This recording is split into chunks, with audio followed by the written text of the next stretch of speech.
Aluminum for scuba tanks arrives in solid billets 18 centimeters, 7 inches across, and 5.59 meters, 220 inches long.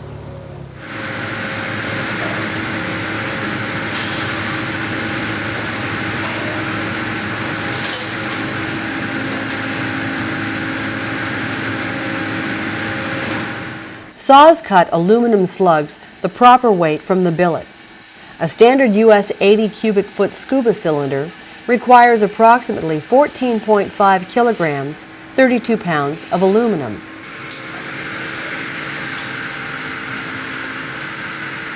A stamp records the aluminum's cast number on each aluminum slug.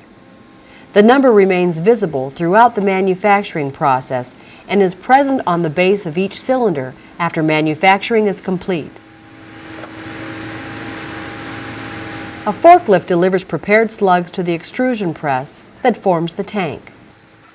2,540 metric tons, 2,500 tons of pressure, force the aluminum into the shape of a scuba tank in 20 seconds.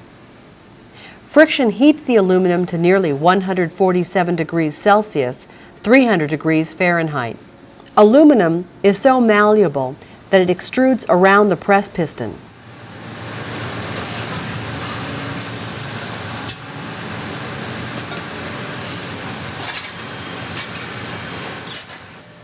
An independent inspector checks each cylinder to make sure it meets government standards.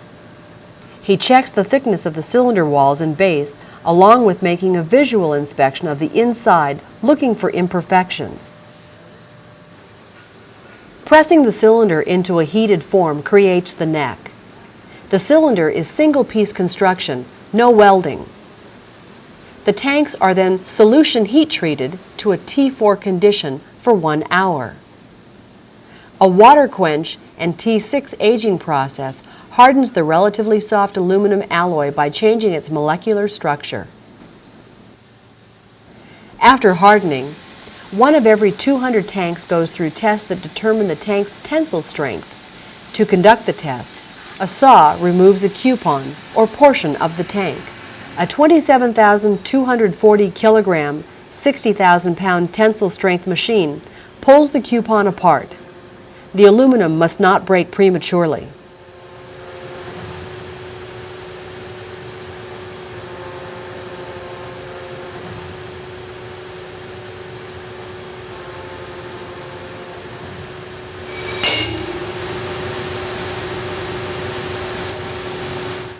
The crush test determines how much external pressure the tank can withstand.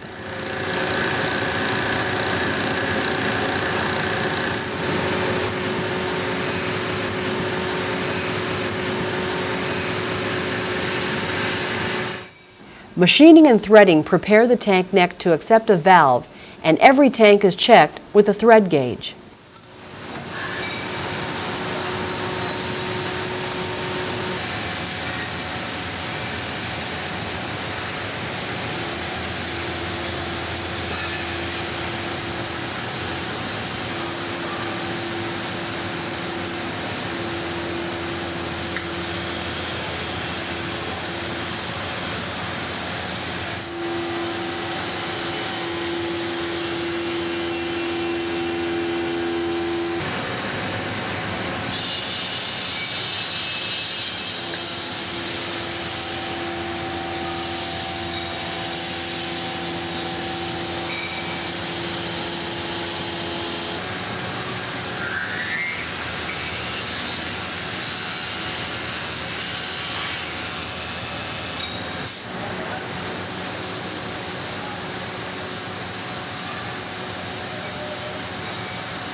A before and after view reveals the amount of metal cut away in the machining process.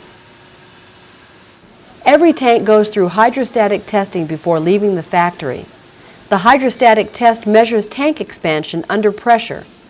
Filled with water, tanks go into a water jacket. Testing equipment increases the pressure inside the tank to 5/3 its working pressure. The tank expands, displacing water from the jacket. Measurements of the displaced water indicate how much the tank expanded. If the expansion is within acceptable limits, the tank passes the test.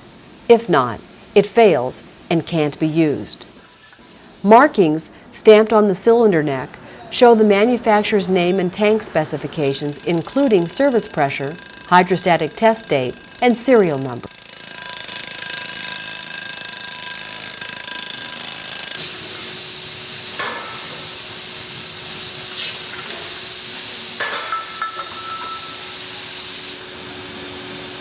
Sanding removes the dings and dents the tank picks up in manufacturing. However, individuals should never sand their own tanks.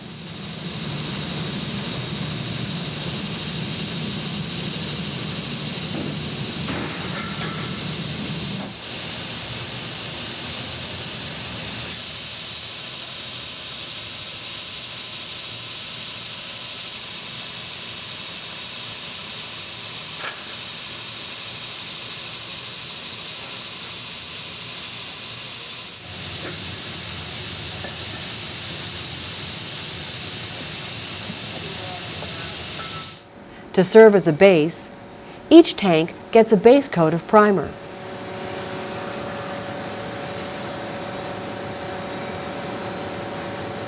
One or two coats of the tank's actual color comes next. The cylinder is then oven baked to cure the paint.